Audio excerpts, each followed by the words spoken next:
Berdasarkan kisah nyata, ada sepasang pengantin baru yang baru saja membeli sebuah rumah. Mereka membelinya karena rumah tersebut murah. Setelah beberapa hari mereka menempati rumah tersebut, mulailah mereka mengalami hal yang aneh-aneh. Seperti ketika sang istri habis mencuci piring, tiba-tiba piring sudah ada tersusun rapi di rak piring. Terus kalau air keran hidup, begitu bak terisi penuh, kerannya mati sendiri, seperti ada yang mematikannya. Namun sang istri tidak pernah berbicara tentang keanehan itu kepada sang suami, karena sang istri masih menganggap positive thinking.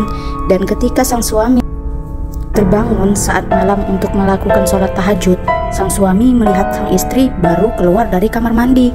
Sontak saja sang suami terkejut karena sepenglihatan suaminya, sang istri masih ada di dalam kamar dan masih tertidur. Tapi sang suami masih positive thinking. Mungkin saja sang istri terbangun saat dia masih mengecek HP. Begitu keesokan harinya, sang suami bertanya kepada sang istri, "Tadi malam adik ke kamar mandi ya?" "Pas tadi malam pas mau sholat tahajud, Mas nampak adik baru keluar dari kamar mandi. Tapi adik diam saja pas Mas tanyakin." Sang istri pun menjawab, "Gak ada adik tadi malam bangun Mas, adik terbangun saat azan subuh." Sang suami pun terheran, "Jadi yang kulihat tadi malam siapa? Orang wujudnya wujud adik kok. Kan gak mungkin orang lain dek." "Gak ada Mas, sumpah adik gak ada bangun." Malam di situ pun sang istri menceritakan keanehan-keanehan yang pernah dialaminya saat sang suami sedang pergi bekerja. Mereka pun mulai merasa takut, tapi mau gimana lagi, rumah sudah terbeli. Pas saja rumah ini murah, ternyata ada yang aneh dengan rumah ini, ucap sang suami. Tapi sang istri berkata, "Ya udahlah Mas, yang penting dia tidak mengganggu kita." Singkat cerita, sang istri mulai hamil dan mengalami ngidam yang berat.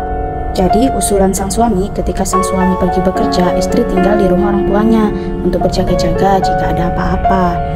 Dan beberapa hari mereka menginap di rumah orang tua mereka. Ketika pukul menunjukkan jam 12 malam, sang istri tiba-tiba muntah dan tak sadarkan diri. Entah apa sebabnya, karena tadi baik-baik saja dan tidak ada makan yang aneh-aneh. Dan saat itu juga, sang istri dilarikan ke rumah sakit malam itu juga, dan sang istri ditempatkan di ruangan inap.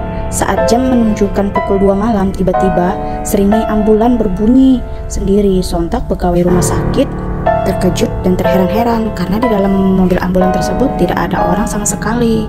Setelah itu muncul suara ketawa kuntilanak. Dan yang tadinya istri tertidur pulas, tiba-tiba jegang-jegang dan sampai menggigit lidahnya sendiri.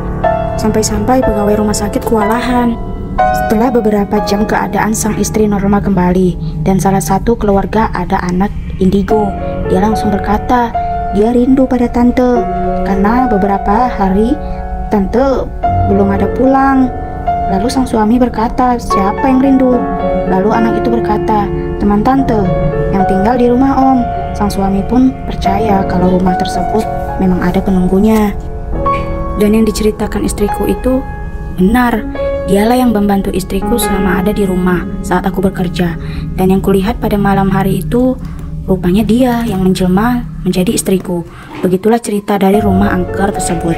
Kesimpulannya, kita hidup memang berdampingan dengan mereka ya guys. Jadi kita yang harus senantiasa memohon perlindungan kepada Yang Maha Kuasa.